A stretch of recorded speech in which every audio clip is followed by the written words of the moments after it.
Hello, listeners. This is Kat, and welcome back to Put Your Hands Up Podfics. This will be the continuation of Sometimes All It Takes to See Is to Look. This will be Part 9, Chapter 9, entitled Interlude. UA is good. Different, yes. Strange, also yes. But overall, good. It's something entirely foreign to Izuku. School has never been kind to him. There was always something, and it was usually his fault. Don't antagonize your classmates and complain when you're the only one to get hurt. You shouldn't pick fights with them. You don't have a quirk, remember? You're distracting the class. Be quiet. You want to be a hero. Shouldn't you choose something a little more realistic for someone with your condition? But UA, it's amazing. None of the teachers tell him to shut up when he's mumbling, or say they've lost his work when he's pretty sure, read 100% sure, he turned it in, or told him his quirklessness makes him weaker. Though he does have a quirk now, so he can't be sure that they wouldn't, and that's enough to keep him on guard. His classmates, too, are weird. Not weird like he's weird. Quirkless, nerd, freak. But a good weird. Different. They don't pick on him. They don't even avoid him. There's only the occasional friendly teasing, lacking the usual derision, that he's had to get used to, that he likes. He has some incredible friends who he cares about so much, and they actually seem to enjoy his company. They don't mind when he rambles. The only thing they do is simply remind him that he's doing it. They never yell or shove him to make him stop. It's great. Of course, Kachan's in his class, too. He was sure the world had it out for him with that discovery, but then, when Kachan tried to attack Izuku after the quirk apprehension test, he was stopped by Aizawa Sensei. He would never forget the churlish scowl, twisting into unfounded confusion at being stopped from attacking a classmate.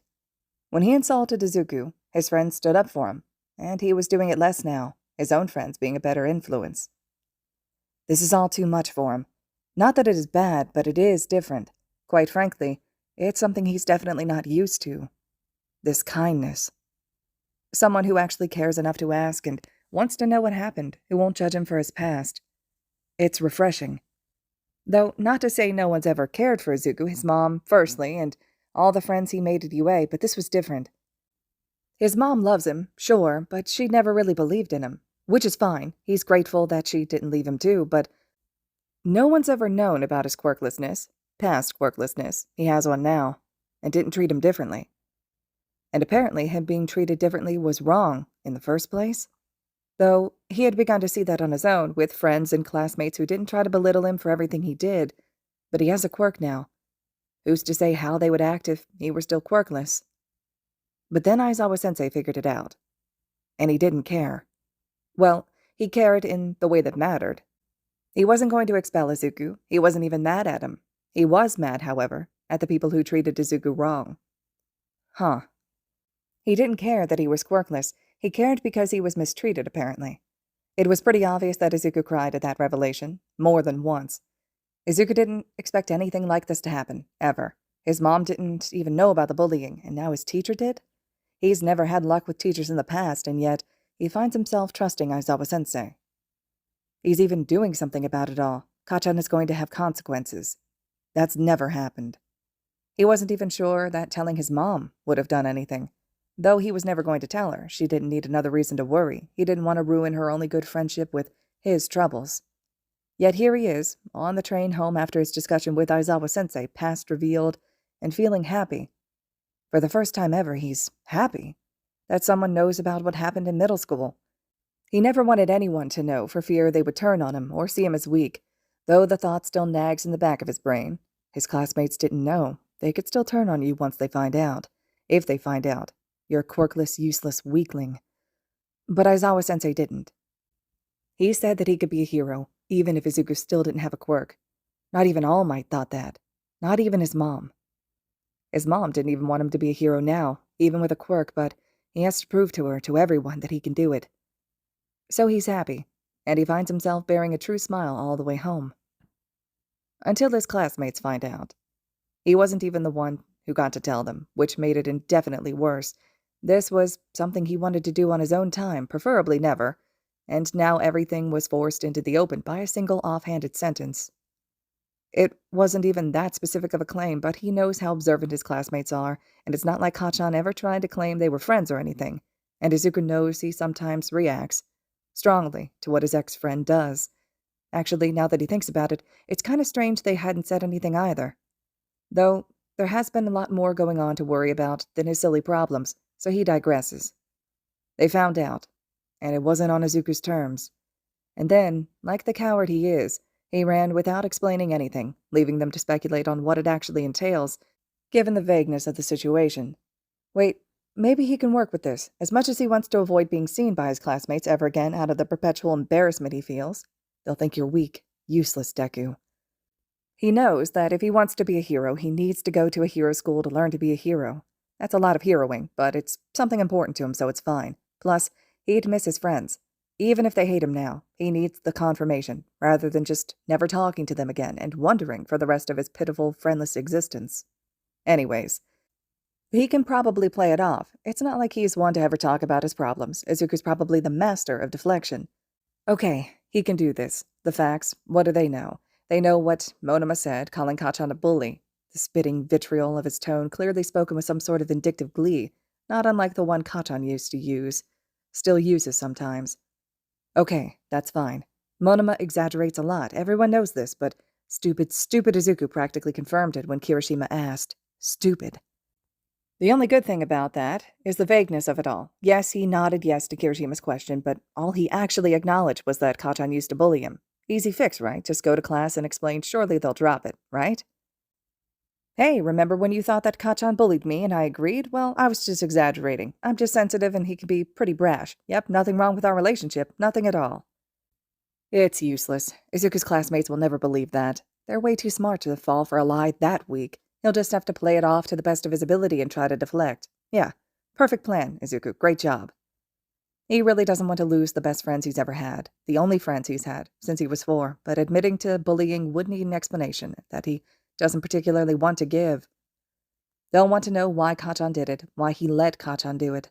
Izuku's quirk makes him strong now, but before he was quirkless, useless, weak.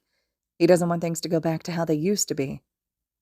Izuku knows that his friends most likely wouldn't think that, but he can't be sure, and he's not about to risk it. He has to be strong if he wants to be a hero. Heroes don't get bullied. He knows that Aizawa-sensei said he could be a hero even after figuring out way more than Izuku ever thought anyone else would know, but that's different. He trusts Sensei. He risked his life for Izuku and his classmates and actually cares, as their teacher and as a pro-hero, but his classmates have no such obligation. They can just drop him, like the weakling he was always told he is. As long as he doesn't make a big deal out of this, and they don't ask too many questions, it'll be fine. Right?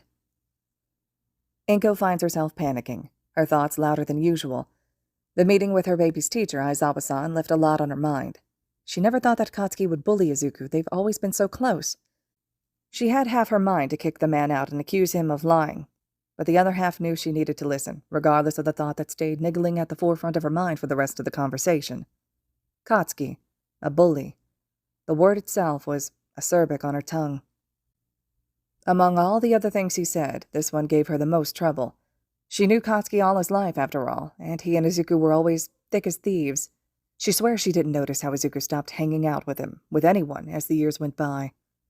She knew the man talked to therapy of consequences and tried to tell her how to be a mother for her precious son, to get her baby to stay in such a dangerous school where they obviously were incapable of protecting him. She agreed to let Izuku stay only because Aizawa-sensei seemed to care about her boy, and Inko knew it was his dream to be a hero. No matter what it seemed like, she didn't specifically want to ruin his dream, but she just worried so much, sometimes it got the better of her. She deeply wished he had chosen something safer, that she wouldn't have to be so anxious all the time. Nonetheless, she lets Izuku stay, not that he was told there was a risk of being pulled out of UA at all, because she genuinely wants him to be better. The man is a pro-hero, after all. However distasteful she finds the career, they do good work and are trained to help. So if all he said was true, Inko supposes that the therapy she agreed to for Izuku would be beneficial. Still, Inko hopes desperately that it isn't true, or that he was exaggerating. It's not like she ever saw the bruises hidden beneath Izuku's sleeve every once in a while, or saw the way his smile seemed a bit too forced when she asked about his day. She was a busy woman, after all, a single mother who tries her damnedest to provide for her son, and if that means taking extra shifts at work, then she'll do as she must. It's hard for her to find time for much else between working and worrying, but Inko knows she will need to sit down and have a conversation with Izuku about all this, as much as she wishes she didn't need to. She's afraid what will happen afterwards. Mitsuki is her closest friend, but if her boy has been hurting Inko's baby, there will be words at the very least. So she just hopes desperately that someone's got her wrong. Inko almost feels glad she has to work a shift so soon after her discussion with Aizawa-san, and that she most likely won't see Izuku until when he's already asleep, but feels a little guilty for the thought. She just has so much stress about the impending conversation, Inko can't help it if she's putting it off a little. Izuku will be fine waiting a few more days to talk. He's been fine this far. She has a good excuse anyways, so it's not like she's purposefully avoiding it. She's just doing her best, after all. All right, listeners, this concludes Chapter 9 of Sometimes All It Takes to See Is to Look. Chapter 10 will be up next. I hope you all are still enjoying this one. Let me know your thoughts and reactions to everything so far, and as always, thank you so much for listening.